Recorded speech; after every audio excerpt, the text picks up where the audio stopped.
Vai lá, Segré.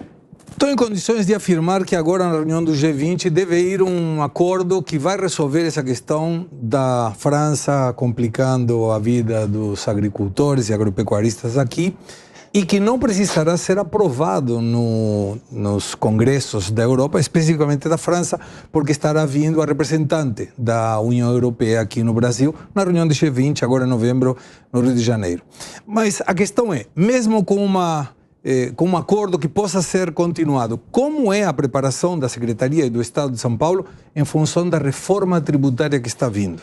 Porque isso vai impactar a produtividade do produtor. A reforma tributária para São Paulo ela foi vantajosa, porque você tributa no destino final. São Paulo tem 45 milhões de moradores que estão aqui. A FPA, nossa Frente Parlamentar da Agricultura, eu tenho que dizer que é uma joia rara para o Brasil. Quando você vê a FPA derrubando vetos do presidente e trazendo a segurança jurídica de volta, eu fico muito orgulhoso. E a gente tem uma FPA muito ativa, ela olhou ponto por ponto da reforma tributária e tentou preservar o máximo possível o agronegócio, as cooperativas. Então, para São Paulo, que tem esse diferencial logístico, que tem esse diferencial de infraestrutura, que tem esse público consumidor, a nossa competitividade com a reforma administrativa vai aumentar muito. Com a reforma tributária, desculpa, ela vai aumentar muito.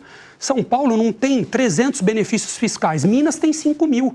Nós estamos na divisa com o Paraná, nós estamos na divisa com Minas, nós estamos na divisa com o Mato Grosso do Sul. As regiões de São Paulo, perto da divisa, tiveram empobrecimento pela guerra fiscal. Agora, quando a gente traz a tributação da forma como está na reforma tributária, por isso que o governador foi muito inteligente e proativo em defendê-la, e quando a gente tem uma FPA olhando ponto por ponto dela, e eu não tenho conhecimento técnico para discorrer sobre a reforma tributária, porque ela é muito complexa, mas eu fico muito seguro em dizer que São Paulo vai ser cada vez mais próspero e mais competitivo pelo público consumidor que está aqui e pela nossa infraestrutura e logística. Secretário, eu queria falar um pouquinho da produção de etanol a partir do milho, né? A gente viu um crescimento, assim, bastante interessante da produção de etanol a partir dessa matéria-prima, principalmente no centro-oeste do país. Isso muda a dinâmica como os produtores de cana lidam com a produção aqui ou estabelece algum tipo de concorrência que possa alterar a maneira como essa atividade funciona no estado de São Paulo? No estado de São Paulo ainda não está sendo muito feito, porque hoje, como o açúcar está muito valorizado, está valendo a pena produzir a cana e o açúcar. No Mato Grosso, cresceu muito o etanol através da produção de milho. Exatamente. Só que até 2050 tem um estudo realizado que vai multiplicar por 9 o consumo de etanol no mundo. Vezes 9. E aqui, o que a gente está conversando com as usinas? E a gente já tem um programa que chama Milho Mais SP, em parceria com a iniciativa privada. A gente pega áreas de pastagens degradadas e entra com correção, com adubo, com milho, porque São Paulo é um importador de milho. Eu vi que até a Única passou a monitorar também a quantidade de etanol produzido a partir do milho, A Única, né? Também. Por que a gente está fazendo isso? Porque São Paulo hoje consome aproximadamente 10 milhões de toneladas de milho e não produz metade disso. Então a gente precisa produzir mais milho aqui. Esse programa tem se expandido em parceria com a CAT, com a Corteva, e a gente vai continuar trabalhando nele. Mas um questionamento que eu estou fazendo junto aos usineiros é o seguinte: a irrigação aumenta muito a produtividade no milho, é a cultura que mais influencia, então pode chegar até 400%. E agora, com o nosso plano estadual de irrigação, se tiver a irrigação para cana e depois o milho, o quanto isso, as caldeiras deles, que vai estar na entre-safra parada, e não são grandes modificações que precisam ser feitas, talvez não seja vantajoso a gente também trazer a cultura do etanol de milho aqui para o estado de São Paulo. E fora isso, tem todo o milho que passa por aqui e é exportado. Então a gente pode também pensar num programa para isso. A gente está discutindo isso com o setor privado, o programa Milho Mais SP já é uma realidade e nós temos que olhar para a realidade. Agora, isso é lei... Ou seja, São Paulo trabalharia mais com beneficiamento e não necessariamente com a produção. Com a produção. Milho. Dá para pensar nisso também, porque passa milhões e milhões de toneladas aqui para serem exportadas. Sim. Agora, o que vai ditar isso é oferta e demanda. Você vê, o preço do milho está subindo. Hoje, na última cotação para você vender, já estava R$ 54,00. Então, pode ser que se o saco de milho volta para R$ 100,00, que já chegou a esse preço na pandemia, que conta que o produtor vai fazer para a produção do etanol? Vale a pena, não vale? Mas com certeza essa discussão do etanol de milho ela é válida, a Única já está olhando para isso, já está fazendo pesquisa, e eu acho que para São Paulo, como as caldeiras das usinas na entre-safra podem estar ociosas, com pequenas adaptações a gente pode aumentar a produção de etanol de milho aqui. Mas quando essa porcentagem de produção ela começou a aumentar demais, isso gerou preocupação? O produtor de cana-de-açúcar aqui do estado de São Paulo falou, opa, será que isso aí vai melar o meu negócio? Não vi essa insegurança, porque como eu disse, o etanol vai ser cada vez mais demandado. Sim. Ou seja, teria espaço para todo mundo. Exatamente. O consumo vai aumentar por 9 até 2050. Então, mesmo que aumente a produção pelo etanol de milho, não vai concorrer com o nosso setor sucroenergético. Vai lá, Patrícia. Existe um protocolo para o produtor rural quando acontecem esses incêndios em São Paulo? A gente sabe que agosto é um mês que venta muito, né, aqui na nossa região. E por isso também as queimadas se espalham muito mais facilmente. Então existe um trabalho de conscientização e também algum apoio científico e tecnológico para que eles trabalhem com essa resiliência, com secas mais severas e climas mais difíceis de serem controlados e previstos com relação às mudanças climáticas? A gente tem um boletim em tempo real no site da Secretaria.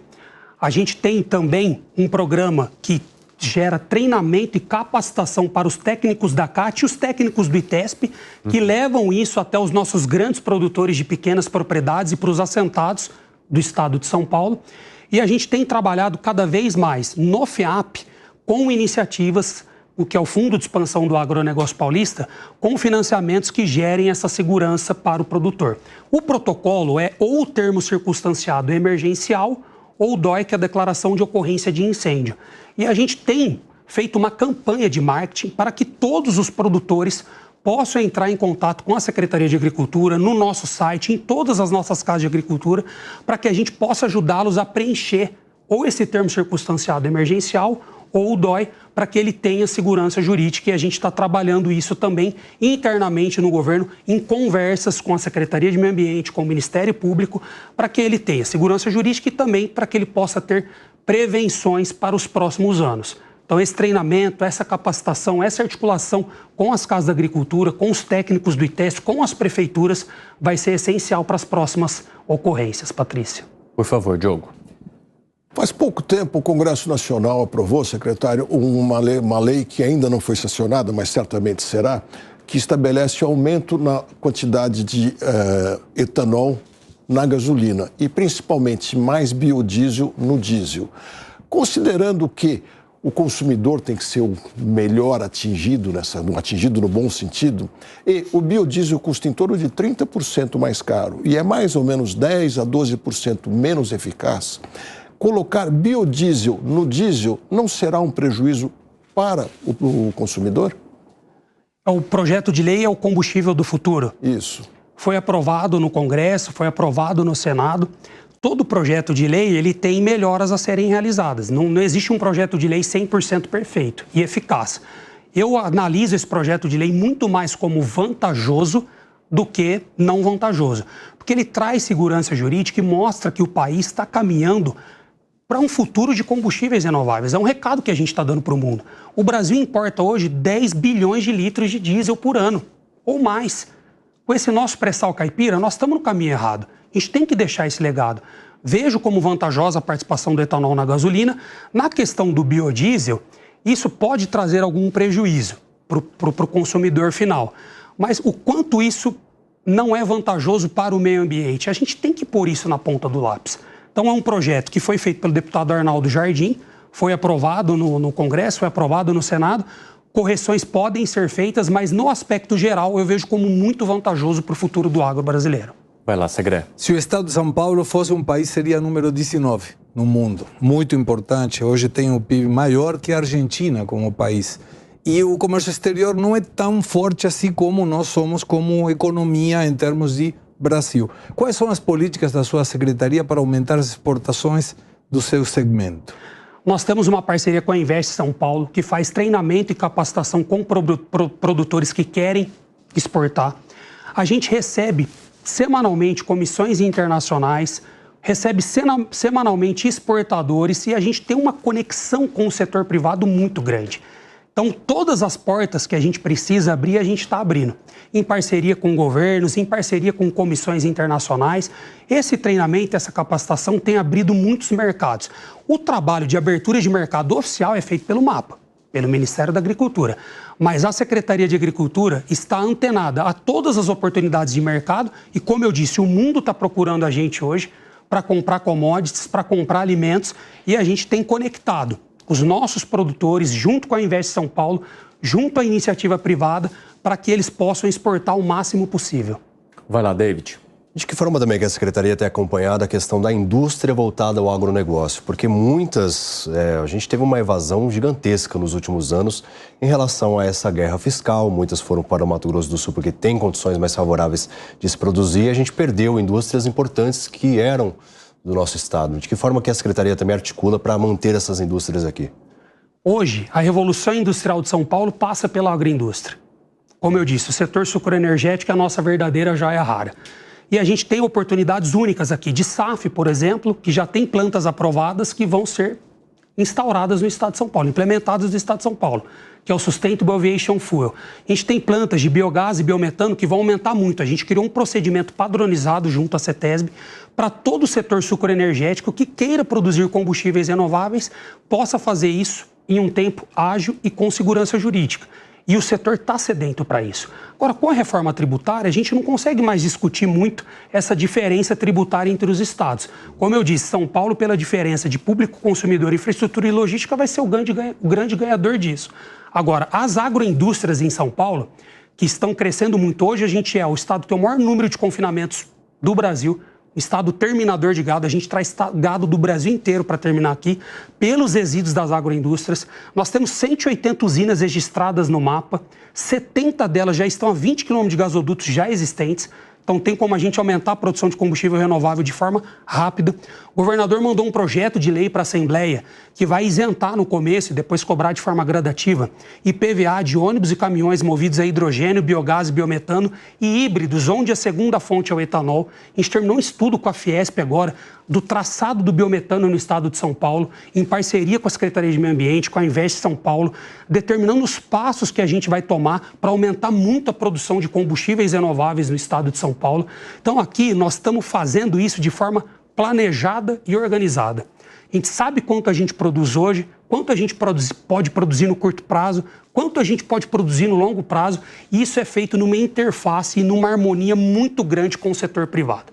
Então, a Revolução Industrial de São Paulo passa pela agroindústria e a Secretaria criou pela primeira vez a Coordenadoria de Transição Energética, que era uma coordenadoria não existente, que faz esse trabalho o tempo todo.